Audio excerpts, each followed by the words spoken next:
Halo semuanya, kembali lagi di Cinecrip bersama saya Indra dan Audrey. Kali ini kita akan membahas sebuah film berbudget fantastis ya, yang di sini filmnya bakal ada 3 film karena film aslinya ini berdurasi 7 jam.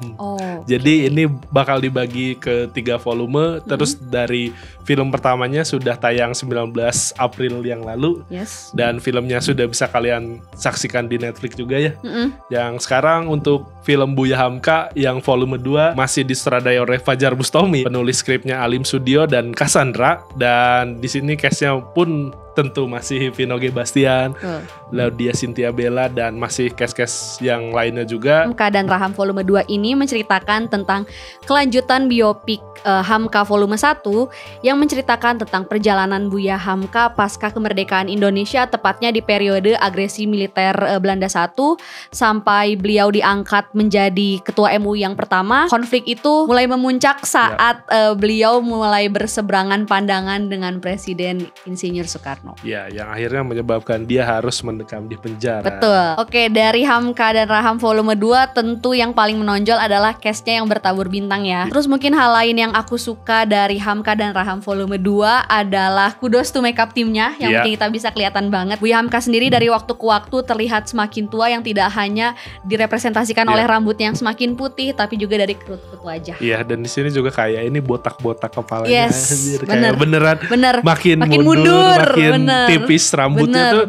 Emang sedetail itu gitu. Ya, sejujurnya aku mengenal sosok Buya Hamka ini ya saat film ini gitu. Aku browsing Buya Hamka itu aslinya seperti apa dan memang berusaha semirip mungkin. Actingnya Vino sudah tidak diragukan, dia sudah sering memerankan karakter asli ya. Kayak dulu kan Krise, terus main jadi Kasino, sekarang di Buya Hamka. Vino dengan actingnya terus dibantu sama ini penggunaan bahasa Minangnya di sini konsisten. Ya, dan sepanjang film. Ya mungkin karena saya bukan orang Minang. Kan kalau misalnya filmnya berbahasa Sunda ya, kita tahu kita bisa memvalidasi logatnya gitu. Tapi ini karena ini filmnya berbahasa Minang, ya kebanyakan ya, maksudnya tidak full berbahasa Minang, tapi saat interaksi si Hamka dan temannya, koleganya yang emang orang Minang dan dengan istrinya saja ya, itu kok emang berasa banget kalau dipikirin gitu si bahasanya ini. Kan kayak interaksi suami dan istrinya kan pasti menggunakan bahasa keseharian mereka dong, nggak mungkin. Nah tapi pas di sini penggunaan dengan orang lain mungkin yang bukan orang Minang ini ada perbedaannya. Benar, gitu. konsisten gitu. Saat memang berinteraksi dengan sesama tokoh Minang, ya akan selayaknya ngobrol dengan sesama orang Minang. Seperti mungkin orang Sunda bertemu orang Sunda, orang Jawa bertemu dengan orang Jawa. Dan hal ini tuh ditunjukkan gitu di dalam film ini. Desain produksi filmnya tuh emang wah banget sih. Kayak dari set kan, set-setnya. Terus dari, aduh ini kayak gambar, visual, makin banyak gambar yang... Wah ini emang filmnya emang bukan film murah ya. Jadi beneran film mahal dari cara ngambil landscape. Ngerasa gak Dri kalau pas visual footage lama nih, misalnya Belanda atau Jepang saat munculin ya mereka berbaris-baris gimana. Terus transisi ke footage yang lagi Hamka jalani itu kayak ada transisinya. Dari disesuaikan blur dulu terus sampai gambarnya bagus gitu. Anjir ini detailnya dipikirin banget gitu. Mungkin hal lain yang juga unik dan khas budaya Melayu Minang di sini adalah penggunaan pantun di dalam film. Karya pantun itu ada kan sebagai cara orang Indonesia memberikan nasihat kan, khususnya di ranah Melayu gitu. Dan ini ditunjukkan gitu dalam beberapa dialog. Buya Hamka memang dalam memberikan petuahnya, nasihatnya, entah itu pada istrinya atau pada koleganya, itu menggunakan pantun. Jadi khas betul gitu di dalam film ini. Kemudian karakter Buya Hamka yang disajikan di dalam film ini juga berhasil dibuat, di-develop menjadi karakter yang memang menarik hati penonton, dalam artian memang sosok yang penuh teladan, baik hati. Jadi saat sesuatu yang buruk menimpa pada beliau tuh ya yang nonton juga ikut sakit hati gitu. Kemudian karena memang film ini merupakan biopik dari tokoh terkemuka di Indonesia ya di bidang agama dan juga sastra. Ada banyak petuah teladan yang bisa kita ambil dari nonton film ini. Jadi nggak hanya mungkin film ini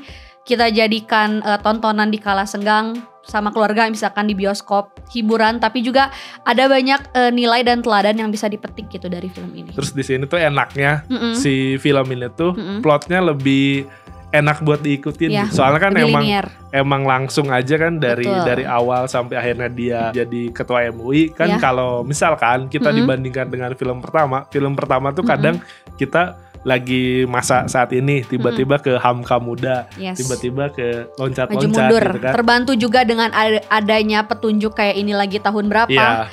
Saat ini Hamka itu dalam masa hidupnya sedang apa, itu sangat membantu gitu. Adanya keterangan ada itu. Keterangan waktu kan. Betul. Tiap lainnya ini dijelasin. Mungkin karena judulnya Hamka dan Raham volume 2. Tentu kita sebagai penonton akan punya ekspektasi bahwa akan lebih disoroti mengenai development antara hubungan Buya Hamka dan istrinya gitu di dalam film volume 2 ini. Tapi memang film ini kemudian menyajikan lebih ke keberlanjutan perjuangan beliau. Porsi dari cerita Buya Hamka itu masih jauh lebih banyak daripada istrinya itu sendiri gitu. Jadi Hamka dan Raham dari waktu ke waktu itu gak terlalu disajikan di dalam film ini gitu. Dan itu mungkin ngaruhnya karena emang awalnya si filmnya bakal ngasih judulnya Buya Hamka volume 2. Betul. Pemilihan judul Hamka dan Raham ini yang berusaha mengedepankan bahwa di dalam kesuksesan Buya Hamka dalam memberikan speech, pidato, mempengaruhi orang dengan nilai-nilainya yang baik, yaitu ada Raham di belakangnya yang memang Rahamnya tuh bersabar beberapa kali long distance marriage demi mendukung suaminya tuh menyemai ladang ibadahnya dengan berjuang gitu. Mungkin mau memperlihatkan sisi dukungan Raham juga, walaupun memang pada akhirnya porsinya Buya Hamka tuh jauh lebih besar gitu di dalam film ini. Buat kamu yang suka film pace-nya cepet yang dar-der-dor, betul, perang, berharap ini filmnya perang-perangan kayak film Merah Putih gitu. Ini yang nggak akan kamu dapetin karena ini emang filmnya nyeritain biopiknya Buya Hamka yang filmnya lebih ke ngobrol gitu. Ya mungkin karena memang Buya Hamka sendiri tokoh perjuangan Indonesia yang perangnya bukan pakai bambu runcing tapi pakai pensil runcing. Jadi lewat kata-kata kan. Jadi ya itu battle-nya beliau gitu. Jadi battle-nya beliau ya dengan menyuarakan pendapatnya lewat tulisan, lewat press-press yang beliau terbitkan. Teman-teman di rumah akan lebih banyak menemukan memang dialog-dialog panjang petuah dari beliau, nilai-nilai yang bisa diambil, kurang lebih seperti itu. Iya, dialog-dialog penggugah perjuangan. Sama mungkin emang ini obrolannya sosok tokoh yang pahlawan. Jadi ngobrolnya emang apakah seberat itu gitu kan.